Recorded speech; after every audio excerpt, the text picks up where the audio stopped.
So, good morning sa lahat po, no, sa mga nagtatanong kung magkano po ang kilo ngayon ng kalakal sa mga junk shop po ngayon.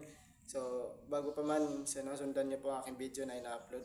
So, sana subaybayan niyo po. Bago pa man simulan, subscribe and like pa-like and papindot na sa button bell para po masabaybayan yung aking mga ina-upload na video. So, ngayon guys, ang ituturo ko po sa inyo tungkol sa mga kalakal na kung magkano na ba ang kilo. So ngayon, ang una ko ituturo sa inyo tungkol sa tanso na Class E. So sa Class E po ay nasiguro nasa iba ngayon nasa 500 na ang kilo. Pero sa amin talaga sa Montalban 450 na yun ang Class E. So ngayon, ang Class B naman na tanso, yung hindi sunog, yung medyo maliliit, hindi yung sulit. So yun pa ay ano po ang kilo. Siguro 400, 380. Sa iba yan 400 na yan. Pero sa amin talaga 380 lang po ang kilo niyan. Lalo na po sa yung sa sunog din. Parang same lang din yan sa class B. Ang sunog na pero yung pino na hindi yung solid na tanso. So, yun po yun. Nasa 380 ang kilo. So, ngayon sa bakal naman na siguro sa 14, 15, 13, ganun yung kilo ngayon. Sa 20, 25. So, nakabenta po ako nakaraan.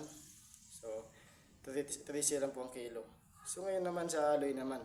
Sa aloy naman, sa Incan, sa 60 ang kilo. So, yung sulit naman na aloy ay yung pinamakapal na aloy, yun po ay tag 75 ang kilo. So, medyo mahal din po yung aloy, no? Kasi medyo magaan po at saka bihira lang po yung aloy. Kasi po, minsan lang po may nag-iipon yan ngayon. So, sa naman, sa lata, na siguro sa 11 ang kilo, 12, 10, ganun na lang dyan po ang kilo niya. Kasi medyo bumaba ngayon. So, yun po sa yero, 10 po. Parehas lang po yan sa lata. Same lang din po sa parehas lang po sila manipis. Kaya po, medyo mura lang ang kilo niyan. So, kahit pa paano nakakilabang. Laking bagay din po yung mga kalakal. So, dagdag kita, pangdagdag din sa pangkain-kain lang, di ba? So, yun po na importante. Mga plastic, yung pong plastic ngayon, yung sibak po ay yung plastic po ng gaya po nito. Yan po, ay po yan. Siguro 7 ang kilo, 14. Parang ganun. Mahal na po ang kilo, medyo mahal ang kilo. So, yung naman, yung tawag doon yung plastic na itong Wilkins ay po yun. Ang kilo po niyan ay 18, 19, ganun. Nasa ganun ang kilo niyan, yung Wilkins. So, sana may natutunan din po kayo.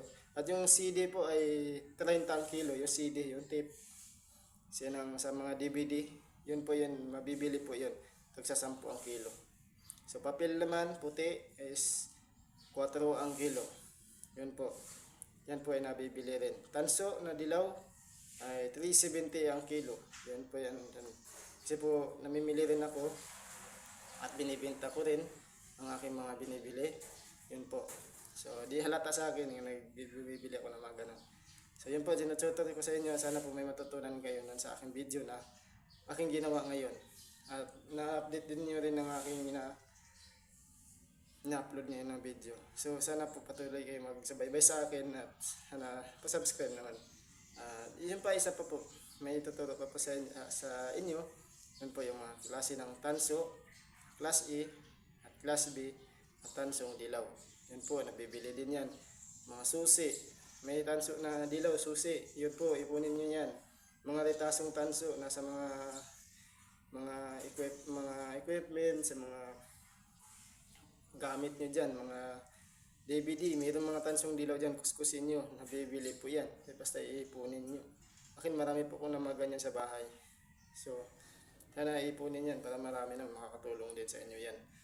So, thank you po at sana may natutunan kayo sa aking video na ina-upload sa aking pag-update sa 2025 ng kilo sa mga kalakal ngayon. Thank you!